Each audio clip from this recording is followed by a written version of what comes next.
Shifting your perception of sales. How many of you guys think of sales when you think about the used car salesman? I know I do. A lot of you guys, right? Or maybe we think about this person, all right? The slick back, the tie, we got our jacket, and all this person cares about is where they're going to get their next dollar. In fact, we'll say whatever it takes to get you over the finish line, all right? So we can get a higher number to say, all right, I made some more money this month. And this is probably one of the biggest reasons that we get scared of selling, because we don't want to look like this. And the reality is, whether it's a book, whether it's a product, whether it's we're selling ourselves, we have to come to this realization that you are not a product pusher, but rather a problem solver. So we need to adopt this mentality that sales is really serving over selling, okay? Sales is really serving over selling. I love this quote by Jeff Gitomer. It says, "It's not a hard sell, it's a heart sell." You see, good questions get to the heart of the problem very quickly. And the buyer doesn't feel like he or she is pushed at all, all right? I love that, right? It's a heart sell. It's not a hard sell. It's not selling. Like I said, it's shifting, all right? Last quote here, Theodore Roosevelt. Some of you may have heard this one. People don't care how much you know until they know how much you care. All right. I love that. So true. Stay with people. But what are the 4 keys to selling with a serving mindset? So real quick, how many of you guys would like to see your book in a bookstore? All right. We don't want to just see it on Amazon. We want to be in Barnes & Noble. We want to maybe have it in the local author section of our local bookstore. So we're going to talk about ways that you guys can do that. Okay. We're going to break this down. All right. So I'm going to ask y'all, please put on your sales hats with me. All right. Some of you guys, I can see you're putting them on and you have this face. You're just a little bit scared. Oh no, Chad, I hate sales.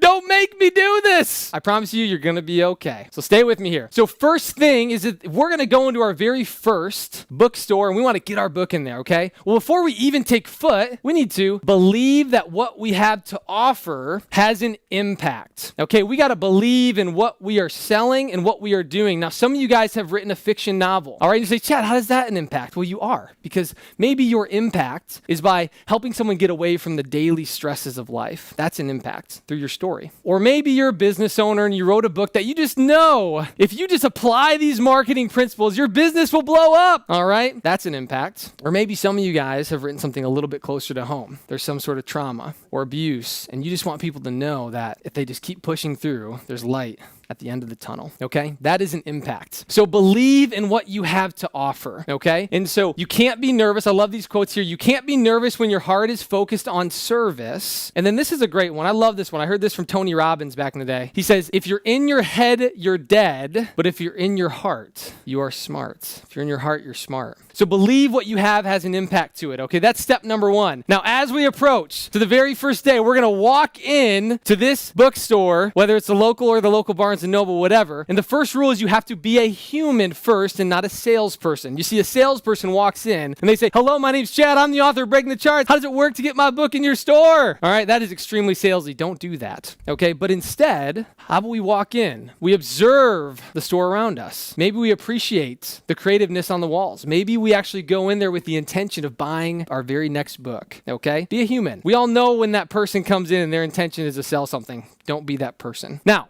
from there, we have to take our next step, which is, of course, approaching, and we must be present in this setting, okay? And so instead of actually thinking about what you are going to say next, you guys need to focus on the person that is in front of you. There's nothing better when you're talking to someone, whether it's 30 seconds or 30 minutes, and you know that they've given you their undivided attention, all right? You need to be present. Salespeople, real salespeople, don't listen, okay? They don't listen, so focus on the conversation in front of you. And maybe ask a couple opening questions or something. How long have you been working here? Gosh, this is a beautiful store you have. I've been coming here for years. All right. Just something to break the ice. Then from there, you have to have the courage to transition to explaining your offer. All right. You have to have that courage. And this is one moment that is difficult, but I can promise you it takes practice. You might actually botch it the very first time, but guess what? There's not just one store, there's hundreds of thousands of them. Okay. And so maybe it goes something like this. Well, guys, gosh, this is a great store you guys have. And you see, I've been coming here for years. And in fact, I just published my very first book on Amazon. And in fact, it's a bestseller in multiple categories. All right. And I've been driving by your store for years. I've always wondered what it would be like to have my store in there.